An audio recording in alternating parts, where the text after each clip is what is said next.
who's got your back here? Even if every single thing that Candace Owens says for the rest of her life and everything she has said about this topic is factually correct, it should give her pause who is embracing her at this point. That's wild. It doesn't. In our last section, we are going to look at Candace Owens and her latest trajectory, which for many is very exciting, and for others, including myself, is quite concerning.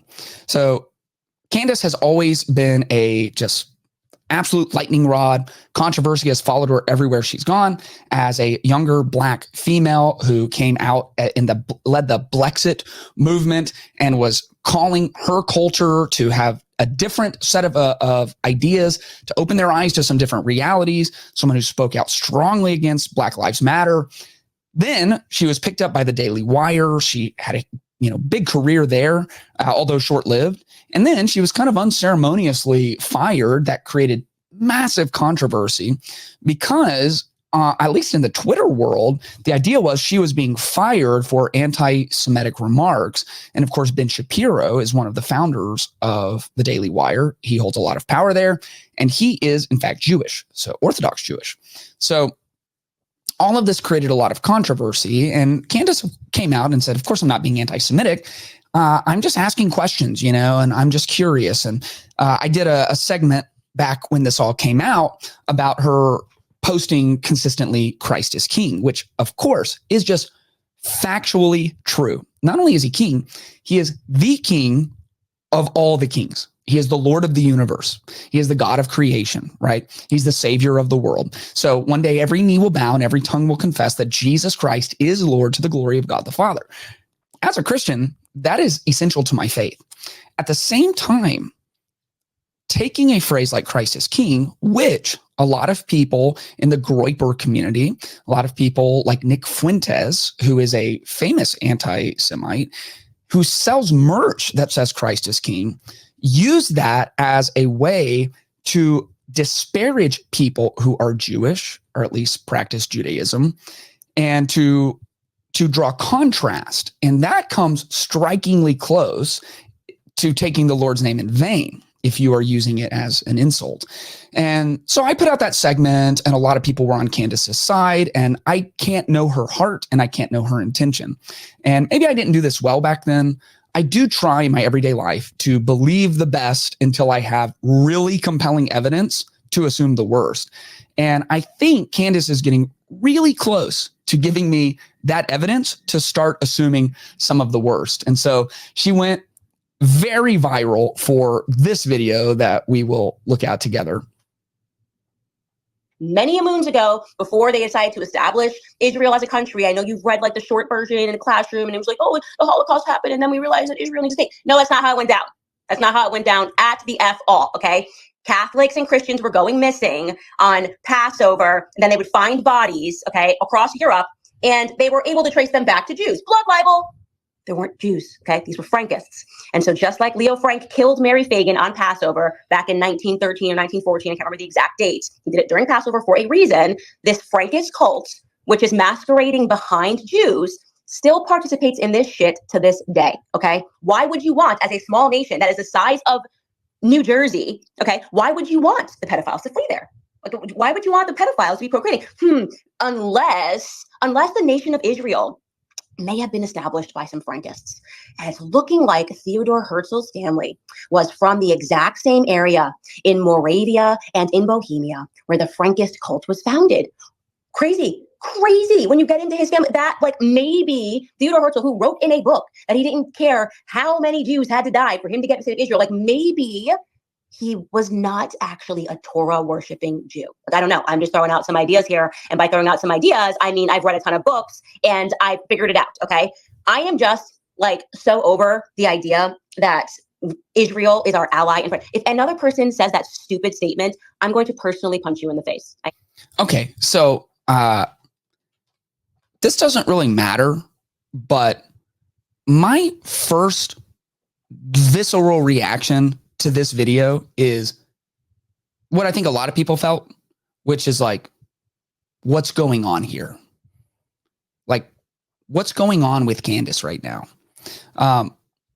So after this, she posted on X, formerly Twitter, and she said, I've gotten everyone's attention. Also that week, Andrew Tate and his brother Tristan Tate had made a lot of remarks about Zionism, a lot of remarks about Israel. Dan Blazarian, probably saying that wrong because don't care, but he went on the PBD podcast and he didn't really talk bad about Zionism as much as he did just go off on Jews more generally, and really like seemingly misquoted a lot of the Talmud and just said like how Jews don't care. They will lie to Gentiles. They will steal from Gentiles, made some claims about, like SA and things with kids. And I mean, really, really wild and out of pocket. So Candace said, we've gotten your attention. So we're going to do a Spaces on X, which if you're not on Twitter, Spaces is kind of like a podcast, but it's just all audio, right? And so you can choose who speaks and then everyone else can tune in and listen. Over 1 million people tuned into the space. I listened to it after the fact. They had one Zionist on there to defend his positions, and not a strong Zionist at that, but a guy, Andrew Meyer, who was there nonetheless. Now, part of what you just learn, like you hopefully learn this from your parents or a coach or a youth leader or like when you're young, somebody should tell you that you can begin to decide who someone is by the company that they keep. Like the people they surround themselves with are going to inform you about something. Now, you got to be careful about fully jumping to conclusions, right? But it's like the people that are going to be in your corner, you should pay attention to that. If you're really pushing a narrative, you should pay attention to the people who come and embrace you. Candace Owens should pay attention to how Nick Fuentes has embraced her.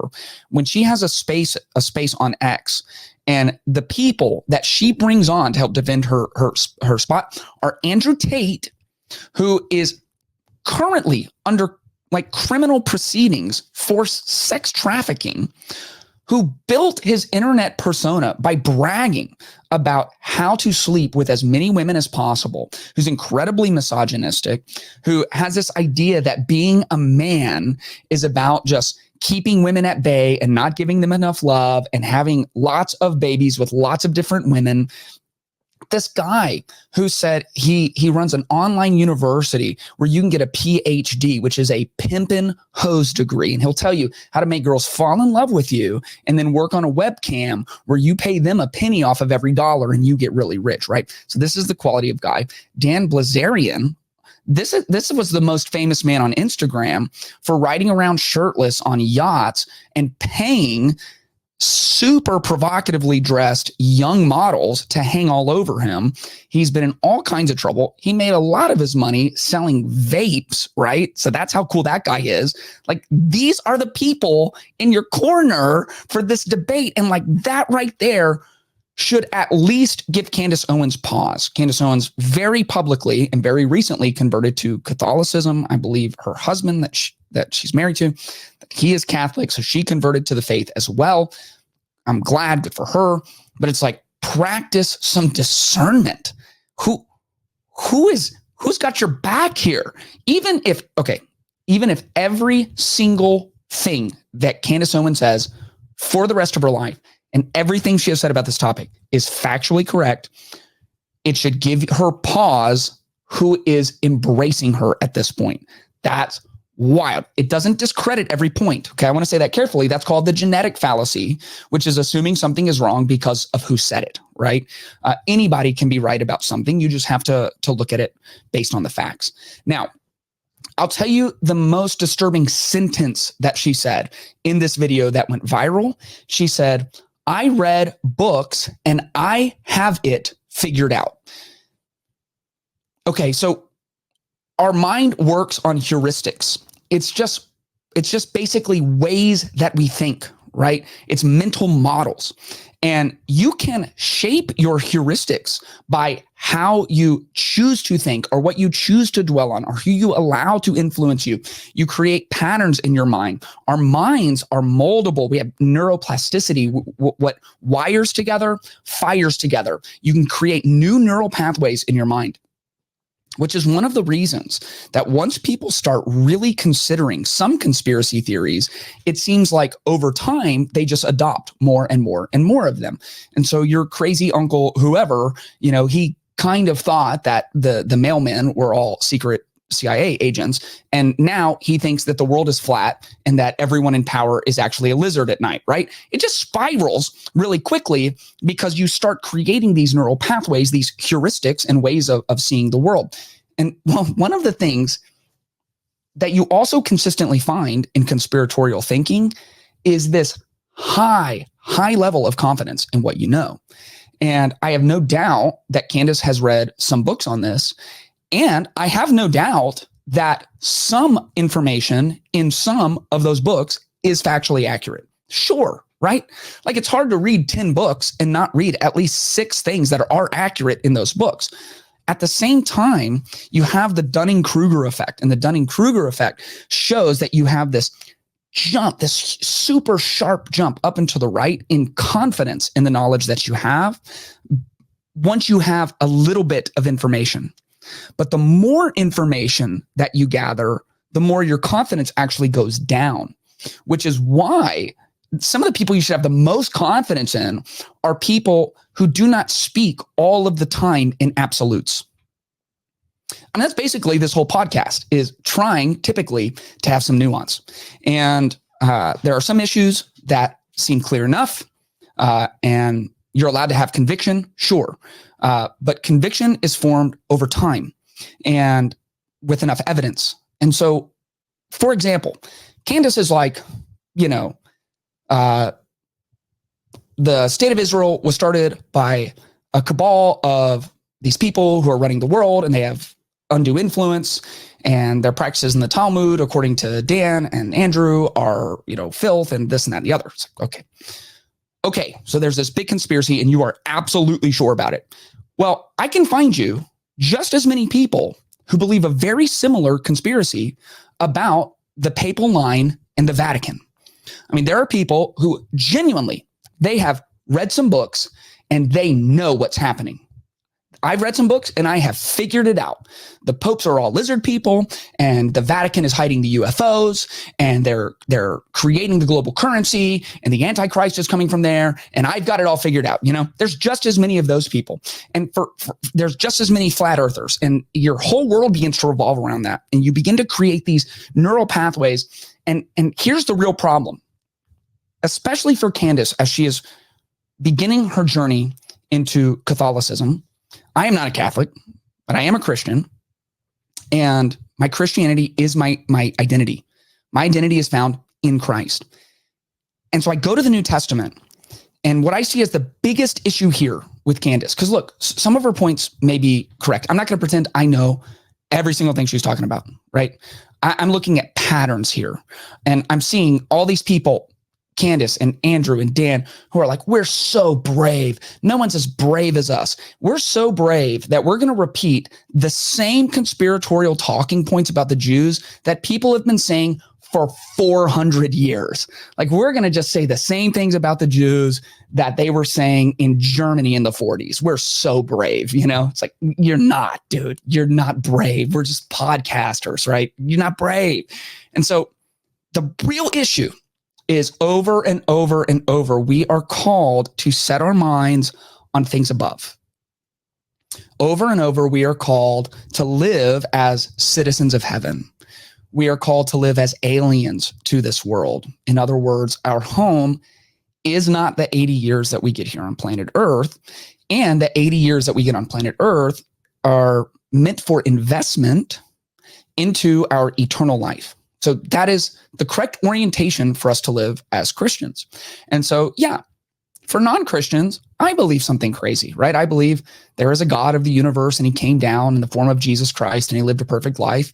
He died by Roman crucifixion and he rose again, ascended back to heaven, and is going to come back to make the world right. Great, right?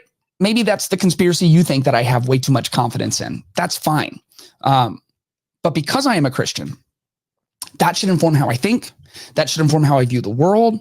And that should be what shapes my mind. That should be the primary thing that is shaping how I view the world. I want to pull up this passage because I think it's so important. It says, let me pull it up here so you can see it. It's Romans 12. Therefore, brothers and sisters, in view of the mercies of God, I urge you to present your bodies as a living sacrifice, holy and pleasing to God. This is your true worship. Those two words in the Greek, they really imply this is the only way of living that makes sense. So presenting yourself as a living sacrifice is the only way, in view of what God has done. It's the only thing that makes sense. Verse 2 is really what I want to look at. Do not be conformed to this age, but be transformed by the renewing of your mind, so that you may discern what is the good, pleasing, and perfect will of God. The renewing of your mind. Our heuristics matter. Our patterns of thought matter. Our neural pathways matter. So how are we thinking? And what are we consuming ourselves with? And are we stuck on the things we believe, on the peak of the Dunning-Kruger effect, what a lot of people have called Mount Stupid? You're all the way up here. You've got a little bit of information. You've read a couple of books and you think you have all of it figured out. Keep reading and read a variety of sources and ground yourself in reality and hold your life and organize yourself with some level of humility that you don't have it all figured out. And the conspiracy theory that you have clung to today has three opposite conspiracy theories pointing back at you that an equal number of people also hold. And so hold it with some level of humility and be very, very careful to set your mind on things above, to dwell on what is good and just and holy and pleasing and has moral excellence. And the kind of language, and Candace knows this, the kind of language and rhetoric that she is using, she knows the damage that it has done. She knows historically how it has been used. And so if there are facts inside of what she is saying that she wants to present, she should present them and present them in humility. But to tie it to these kind of conspiracies, I think is highly dangerous. And I think it will lead, if she is not able to break this pattern, to more and more conspiratorial type thinking. And Candace is too smart. She's too important of a voice, and she has too much influence to continue down that path. If you enjoyed this video, make sure you are subscribed so you can stay up to date with all new content. And if you want early access, exclusive content, and monthly live Q&As, make sure to check out patreon.com/Clayton.